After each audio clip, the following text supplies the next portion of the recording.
नमस्कार, the Nile academy के online platform पर आपका स्वागत है। आज हम हिंदी व्याकरण में संज्ञा पे चर्चा करेंगे। आज हम देखेंगे कि संज्ञा के कितने भेद होते हैं और सर्वाधिक जो स्टूडेंट हो या फिर कोई कंपटीशन एग्ज़ाम देने वाले हों, सबकी यही दिक्कत होती है कि संज्ञा पे जाकर के वो लोग थोड़ा सा कंफ्यूज हो जाते हैं। तो आज उस संज्ञा को इस तरीके से हम पढ़ेंगे, हम देखेंगे संज्ञा पे जितने भी आने वाली हमारी जो बाधाएं हैं उनको हम कैसे दूर कर सकते हैं। इस तरीके से आज हम संज्ञा को पढ़ते हैं। एक शॉर्ट ट्रिक के आधार पर देखते हैं संज्ञा। संज्ञा जिसका शाब्दिक अर्थ ही नाम होता है, संज्ञा का शाब्दिक अर्थ नाम होता है।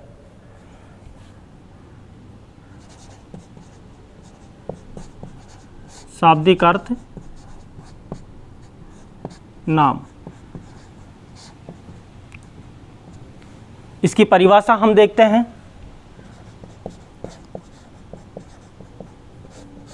परिभाषा किसी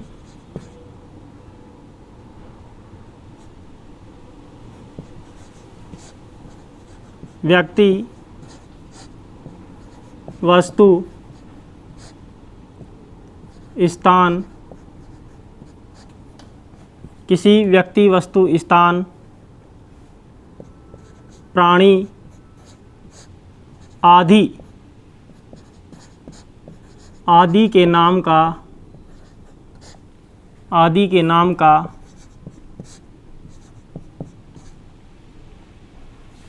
बोध कराने वाले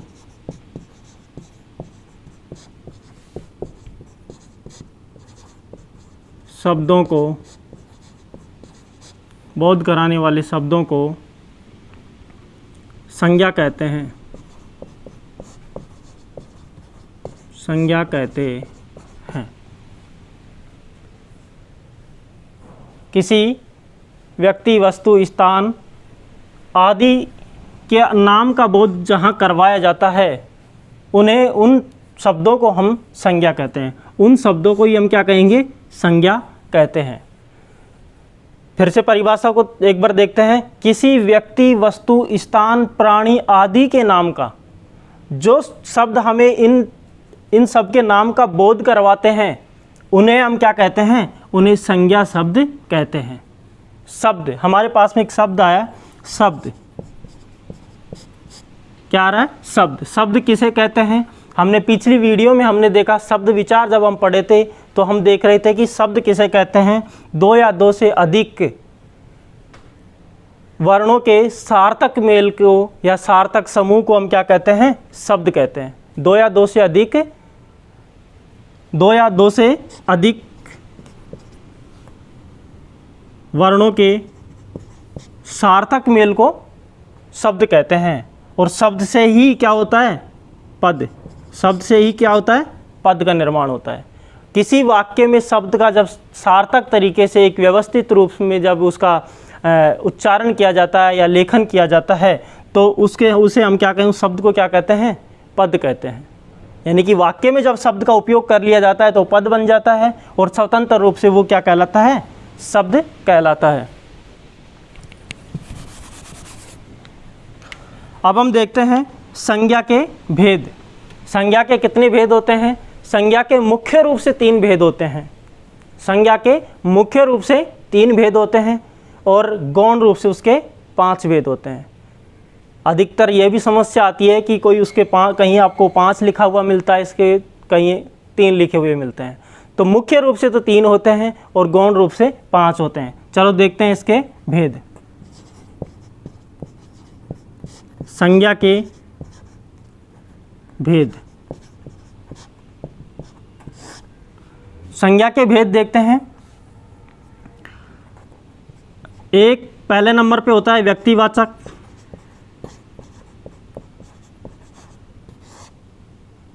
दूसरी होता है हमारे पास में जातिवाचक।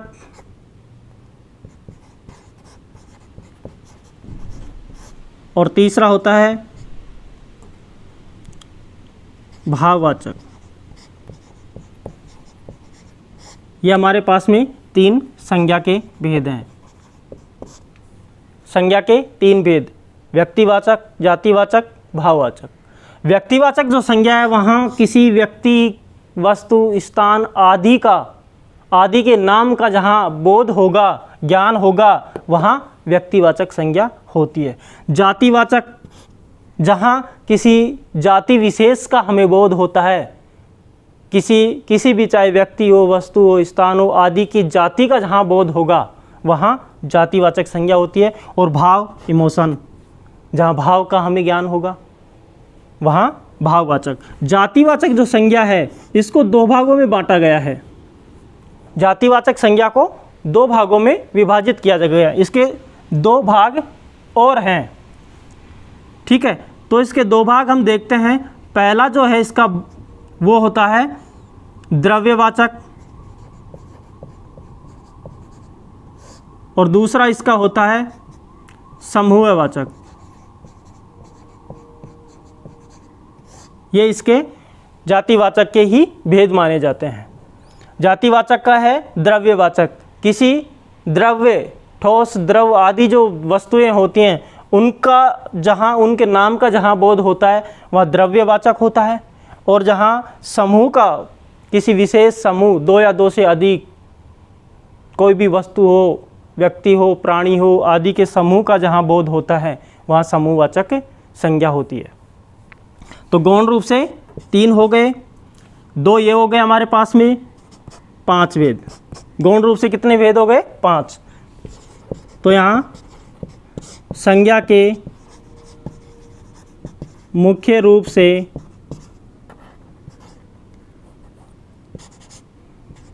3 भेद होते हैं।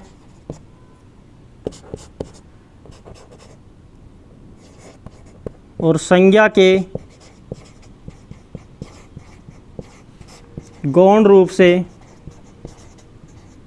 5 भेद होते हैं। ये हमने इसमें देखा। मुख्य रूप से 3 भेद और गौण रूप से 5 भेद। 3 हमारे पास मुख्य हैं, व्यक्तिवाचक, जातिवाचक और भाववाचक। जातिवाचक के 2 भेद हैं, द्रव्यवाचक और समूहवाचक। इसको थोड़ा सा हम विवरण के साथ में हम पढ़ते हैं, देखते हैं एक ट्रिक के आधार पर कैसे हम इस संज्ञा को, कभी कंफ्यूज नहीं होंगे। थोड़ा सा आपको गौर से देखना है, कभी इसमें कंफ्यूजन होगा ही नहीं। इस प्रकार से हम इसको पढ़ने वाले हैं। मैं इसको रफ करता हूँ, उसके बाद देखते हैं संज्ञा के भेद। हम देखते हैं संज्ञा के भेद। संज्ञा के भेद, संज्ञा के भेद का हम विवरण के साथ में अध्ययन करते हैं। इसमें पहले नंबर पे, सबसे 1 नंबर पे हमारे पास में आता है व्यक्तिवाचक, व्यक्तिवाचक संज्ञा। और एक आते हमारे पास में जातिवाचक संज्ञा। हम इनमें दोनों में देखेंगे पहले, क्योंकि हमारा जो कन्फ्यूजन होता है, जो स्टूडेंट्स को जो कन्फ्यूजन होता है वो इन दोनों में ही होता है। कौन सा जातिवाचक का है, कौन सा व्यक्तिवाचक का है। इसको देखते हैं कि जो व्यक्तिवाचक संज्ञा उसे कहेंगे हम जो किसी वस्तु, स्थान आदि के नाम का जो बोध कराता है, व्यक्ति, वस्तु, स्थान, उनको क्या कहते हैं? व्यक्तिवाचक। चलो इसकी परिभाषा यहाँ लिख देता हूँ। जो शब्द किसी व्यक्ति, वस्तु, स्थान, प्राणी आदि के नाम का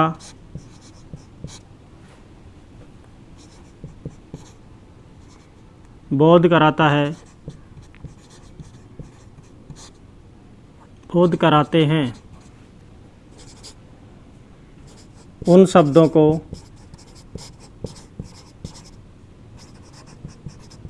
व्यक्तिवाचक संज्ञा कहते हैं।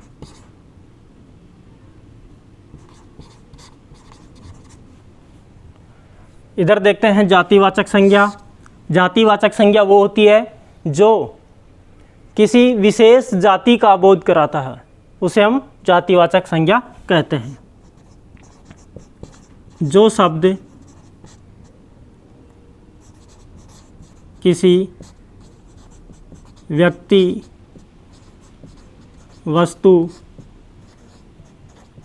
प्राणी आदि की जाति का बोध कराते हैं।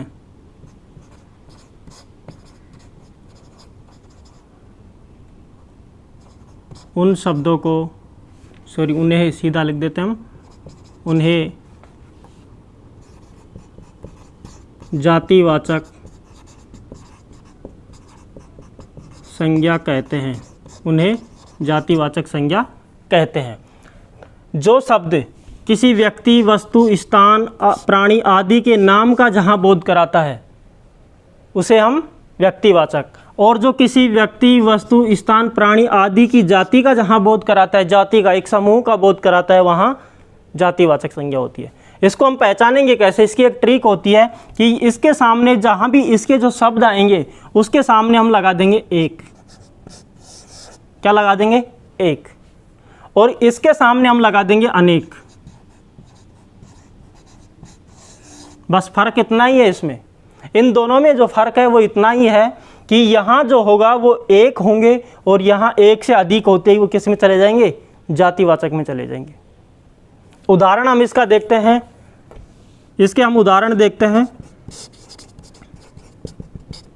जैसे हमारे पास में नाम है राम, कोई एक है।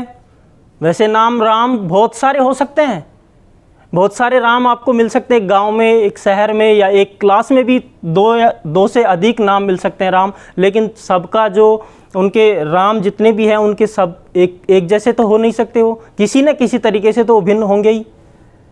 इसलिए ये पर्टिकुलर किसी विशेष व्यक्ति को बता रहा है कि इसका नाम राम है। लेकिन यहाँ रामो तो नहीं हो सकता, बहुत सारे राम तो नहीं है। यहाँ हम देखेंगे कि यहाँ हमारे पास में है देश। क्या शब्द है? देश। अब देश जो शब्द है, देश को देखते ही हमारे मन में एक कल्पना उठती है कि देश भारत भी हो सकता है, पाकिस्तान भी हो सकता है, बांग्लादेश भी हो सकता है, जापान भी, अमेरिका, ईरान, इराक, कुछ भी हो सकता है। किसी पर्टिकुलर नाम नहीं लिया ना। तो देश क्या है? एक जातिवाचक संज्ञा है। देश क्या हो गया? जातिवाचक हो गया। लेकिन अगर यहाँ सीधा लिख दे कि भारत, तो किस में हो गया? भारत क्या हो गया? ये व्यक्तिवाचक हो गया। भारत एक ही है, भारत देश एक ही है, इसलिए ये क्या हो गया? व्यक्तिवाचक हो गया। और देश क्या हो गया? ये देश जो शब्द है, यहाँ शब्द की बात करें, जो शब्द हमें, ये शब्द हमें इस समूह का, इस जाति का बोध करा रहा है। देश का, देश जो बहुत सारे हैं। ऐसे ही हम देखते हैं यहाँ हमारे पास में एक उदाहरण आ जाए, नदी। क्या आ जाए? नदी शब्द आ जाए। ठीक है। नदी आते ही हमारे दिमाग में फिर से एक कल्पना आई कि नदी एक समूह है। कोई सी भी नदी हो सकती है। कितनी नदियाँ बहती हैं भारत में? गंगा भी है, यमुना भी है, ब्रह्मपुत्र है, व्यास है, बहुत सारी नदियाँ हैं। लेकिन नाम नहीं आया नदी का, सिर्फ नदी शब्द आया। अगर नदी शब्द आ गया तो नदी क्या है? जातिवाचक है। सॉरी। लेकिन अगर इसकी जगह ये नाम आ जाए कि गंगा, गंगा नदी है ना, लेकिन गंगा एक नाम है, पर्टिकुलर किसी नदी का नाम है। जहाँ गंगा नाम आते ही हम समझ जाएंगे गंगा नदी की बात की जा रही है। तो वहाँ पे वो कौन सा हो जाएगा? व्यक्तिवाचक संज्ञा हो जाती है। नाम यहाँ पे आ जाए पुस्तक। क्या आ गया? पुस्तक। अब पुस्तक तो अनेक हो सकती हैं, देश अनेक हो सकते हैं, नदियाँ अनेक हो सकती हैं, पुस्तक अनेक हो सकती हैं।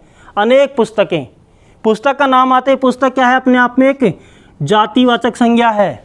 ये क्या है? जातिवाचक संज्ञा है। लेकिन किसी विशेष पुस्तक का नाम आ जाए, जैसे प्रेमचंद की लिखी हुई गोदान का नाम आ जाए, जैसे रामायण है, रामायण का नाम आ जाए, महाभारत का नाम आ जाए, तो जो नाम आ गया किसी पुस्तक का, तो वो क्या कहलाएगी? फिर वो व्यक्तिवाचक हो जाएगी। जैसे रामायण, ये क्या हो गया? रामायण, ये व्यक्तिवाचक होगी क्योंकि किसी विशेष का हो गया। यानी एक, रामायण एक है, गंगा एक है, भारत एक है, राम एक व्यक्ति है। ये फर्क है इन दोनों में। बड़े गौर से हम फिर से देखते हैं।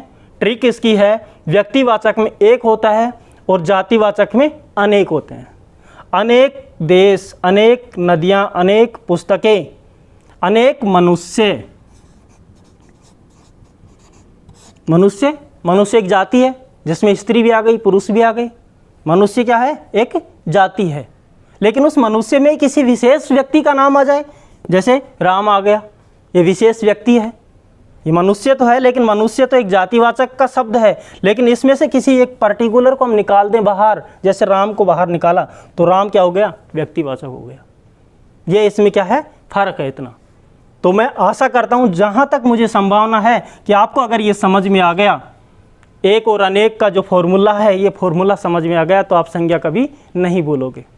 और इसका उदाहरण हम देख लेते हैं। यहाँ मैंने लिख दिया शहर। क्या लिख दिया? शहर। अब शहर तो बहुत सारे हैं, दिल्ली शहर है, जयपुर शहर है, गुड़गांव शहर है, बहुत सारे शहर हो गए ना। लेकिन किसी विशेष शहर का नाम यहाँ दे दिया जाए, जैसे यहाँ दे दे जयपुर, तो आप पता लगेगा कि जयपुर की बात कर रहा है। ये किस शहर की बात कर रहा है? जयपुर की बात कर रहा है, जो जयपुर राजस्थान की राजधानी है, गुलाबी नगरी कहलाती है, उसकी बात कर रहा है ये। तो यहाँ पे ये जो जयपुर शब्द आया, ये आ गया व्यक्तिवाचक में। ये फर्क है इन दोनों में। अगला वाला हम देखते हैं, व्यक्तिवाचक, जातिवाचक। अब जातिवाचक जो संज्ञा है, उसके दो भेद जो मैंने आपको बताए हैं अभी, एक तो है द्रव्यवाचक और एक है हमारे पास में समूहवाचक। दूसरा क्या है? समूहवाचक। इन दोनों को हम देखते हैं इसी तरीके से। एक बार फिर से इसका रिवीजन देख लो, व्यक्तिवाचक और जातिवाचक। व्यक्तिवाचक में एक होता है और जातिवाचक में अनेक होते हैं। जहाँ राम एक है लेकिन मनुष्य बहुत सारे हैं, मनुष्य एक जाति है। भारत एक देश है, जबकि देश एक जातिवाचक है। और देश में से किसी एक को निकाला, जैसे भारत को निकाल लिया, भारत किसी देश का नाम हो गया, इसलिए वो व्यक्तिवाचक हो गया। यहाँ नदी एक समूह है नदियों का, बहुत सारी नदियों का। हमारे नदी शब्द को देखते ही ये लगता है नदियाँ, देश, पुस्तकें, मनुष्य, शहरों, तो ये क्या हो गए? अनेक हो गई ये।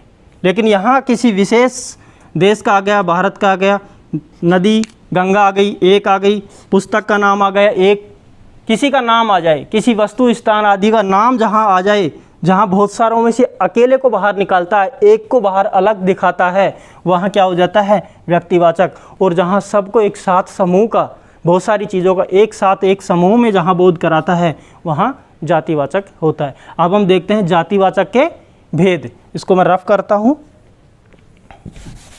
अब जातिवाचक के उदाहरण देखते हैं, जो उसके भेद हैं जातिवाचक के, वो देखते हैं कि जातिवाचक के भेद हमारे पास में जातिवाचक के कितने भेद होते हैं? दो भेद होते हैं। ठीक है, एक तो कौन सा था? द्रव्यवाचक, और दूसरा समूहवाचक। इसको थोड़ा देखते हैं हम डिटेल से। पहला है हमारे पास में द्रव्यवाचक, द्रव्यवाचक संज्ञा, और एक है हमारे पास में समूहवाचक, समूहवाचक संज्ञा। अब जो द्रव्यवाचक संज्ञा होती है वो क्या होती है? हमने साइंस में पढ़ा होगा कभी कि द्रव्य किसे कहते हैं? द्रव उसे कहते हैं, द्रव्य नहीं, द्रव पढ़ा था हमने। द्रव में हमने क्या पढ़ा था कि वे शब्द या वो चीज़ें जिन्हें हम नाप तोल सकते हैं, ठोस, द्रव, ये पढ़ा था। तो वही चीज़ें यहाँ पे आती हैं हमारे पास में। इसकी परिभाषा देखते हैं कि द्रव की परिभाषा क्या होती है, कि जिन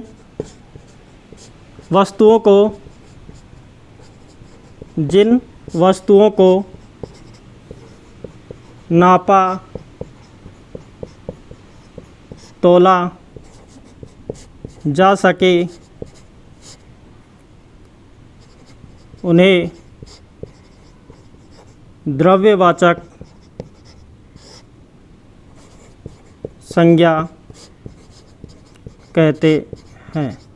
उन्हें हम द्रव्यवाचक संज्ञा कहते हैं। हमें ध्यान देना है नापा तोला जा सके। ठोस, द्रव, गैस पढ़ा था हमने।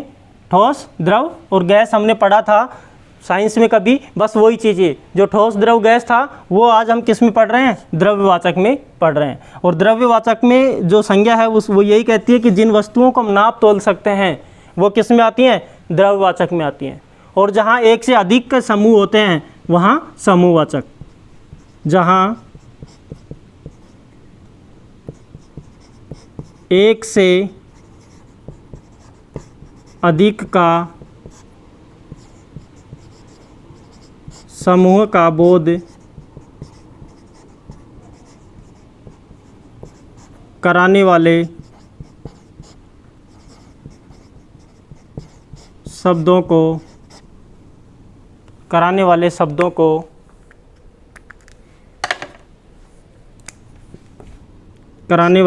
शब्दों को समूहवाचक संज्ञा कहते हैं। समूहवाचक संज्ञा कहते हैं।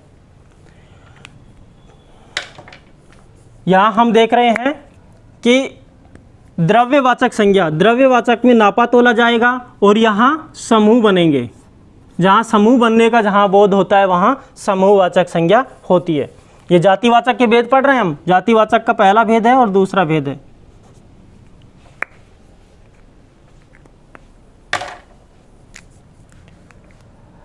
तो इसमें देखिए, इसके जो उदाहरण हैं वो उदाहरण हम देख रहे हैं कि जो वस्तुएं जिनको नापा तोला जा सकता है, जैसे सोना, सोना मतलब गोल्ड, सोना मतलब गोल्ड, उसको हम तोल सकते हैं आराम से। पानी लीटर में नाप सकते हैं, उसको नापा तोला जा सकता है। ठीक है। चांदी तोल सकते हैं, चांदी को आराम से। तेल लीटर में नाप सकते हैं। दूध लीटर में नापा जाता है। ठीक है। इस प्रकार के जो हैं लिक्विड में आ रहे हैं, ठोस में आ रहे हैं, ये सब चीज़ें क्या होती हैं? द्रव्यवाचक संज्ञा के भेद होते हैं। जैसे लोहा, आयरन क्या होता है? किलो में नापा जाता है आराम से। जहाँ नापा तोला जा सकता है वो वस्तुएं क्या कहलाती हैं? द्रव्यवाचक कहलाती हैं। अगला है समूहवाचक। समूहवाचक के जो भेद हैं उसके जो उदाहरण हैं, जैसे समूह बनाने के लिए सेना। अब सेना किसी एक व्यक्ति से तो बनती नहीं है, सेना किसी एक से तो बनती नहीं है। सेना, पुलिस, अब पुलिस किसी एक व्यक्ति अगर जा रहा है तो हम नहीं कह सकते कि ये पुलिस है। पुलिस के अंदर 2 4 5 कांस्टेबल या बहुत सारे जो पुलिस वाले होंगे तब पुलिस बोला जाता है उनको। तो एक समूह का बोध करा रहा है कि पुलिस क्या है? एक समूह है। सेना क्या है? एक समूह है। इस प्रकार से भीड़, अब भीड़ एक व्यक्ति से बनती नहीं है, भीड़ के लिए बहुत सारे लोग। भीड़ शब्द आते ही दिमाग में आ जाता है कि जहाँ बहुत सारे लोग होंगे वहाँ क्या होगी? भीड़ होगी। ठीक है। इस प्रकार के उदाहरण जैसे जुलूस का नाम लेते हैं, एक व्यक्ति तो जुलूस निकाल नहीं सकता है, बहुत सारे लोग जहाँ मिल करके किसी चीज़ का जुलूस निकालते हैं वहाँ जुलूस। परिवार,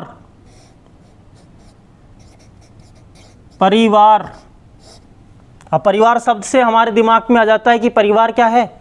एक समूह है। 2 या 2 से अधिक लोगों का क्या है? एक समूह है। वहाँ क्या हो गया? परिवार हो गया। और उदाहरण इसके हम देख सकते हैं। कक्षा शब्द आते ही हमारे दिमाग में आ जाता है कि कक्षा क्या है? एक समूह है। बहुत सारे स्टूडेंटों का एक क्या है? समूह है। उसको क्या कहेंगे? कक्षा। तो इस प्रकार के जो उदाहरण हैं ये इसमें आते हैं। अब यहाँ हम एक चीज़ देख रहे हैं कि हमारे पास में एक शब्द आया है परिवार। परिवार क्या है? एक शब्द है। अब ये परिवार यहाँ जो समूह है तो समूहवाचक संज्ञा का हमें बोध करा रहा है। ये हमें किसका बोध करा रहा है? समूहवाचक संज्ञा का बोध करा रहा है। लेकिन अगर इसमें किसी पर्टिकुलर परिवार का नाम ले दिया जाए तो वो किस में चला जाएगा? व्यक्तिवाचक में चला जाएगा। वो किसी व्यक्तिवाचक में चला जाएगा।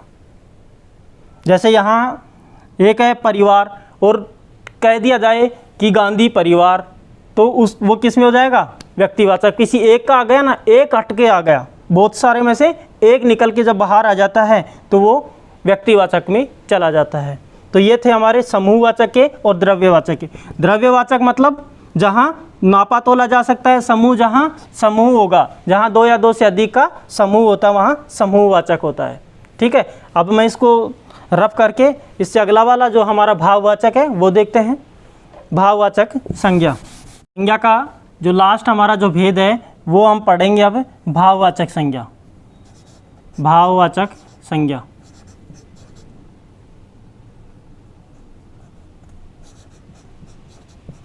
भाववाचक संज्ञा, और भाववाचक संज्ञा किसे कहेंगे? जहाँ हमारे इमोशन होंगे वो भाववाचक संज्ञा में होते हैं। जैसे इसकी परिभाषा हम देख सकते हैं भाववाचक संज्ञा की। भाव, गुण, दोष, प्रार्थना, भाव, गुण, दोष, प्रार्थना, दशा, कार्य आदि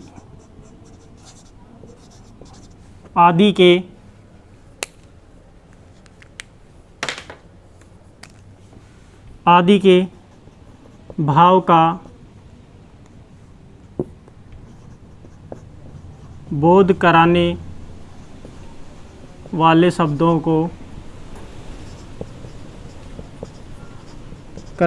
शब्दों को भाववाचक संज्ञा कहते हैं। भाववाचक संज्ञा कहते हैं यानी कि वे शब्द जहाँ जिससे हमें पता लगे, हमारे भावों का जहाँ पता लगे, जहाँ भाव, गुण, दोष, प्रार्थना, दशा, कार्य आदि के भाव का क्या होगा? में बोध होगा, में ज्ञान होगा। ऐसी स्थिति के अंदर भाववाचक संज्ञा होती है। जैसे इसके उदाहरण हम देख रहे हैं। महसूस किया जाता है, महसूस, जहाँ हर चीज़ को, जहाँ जिस चीज़ को हम महसूस करेंगे वो चीज़ किस में आएंगी? भाववाचक में आएंगी। महसूस करना, जैसे प्यास। अब हम प्यास को दिखा तो नहीं सकते हैं, प्यास को सिर्फ महसूस कर सकते हैं, वहाँ भाववाचक संज्ञा है। जैसे है प्यार, दिल चीर के देख तेरा ही नाम होगा। प्यार दिखा नहीं सकते, दिखा कितना प्यार करता है? नहीं दिखा सकते ना, सिर्फ एहसास किया जा सकता है, सिर्फ महसूस किया जा सकता है। और जहाँ महसूस किया जाता है वहाँ भाववाचक संज्ञा होती है। जैसे भूख, भूख, भूख क्या है? कि एहसास की जा सकती है, और एहसास किए जाने वाले भाववाचक भाव है। ये भी ईमानदारी, ईमानदारी, ये भी क्या है? भाववाचक संज्ञा में है। प्रेम, किसी से प्रेम हो जाना, प्रेम रतन धन पायो।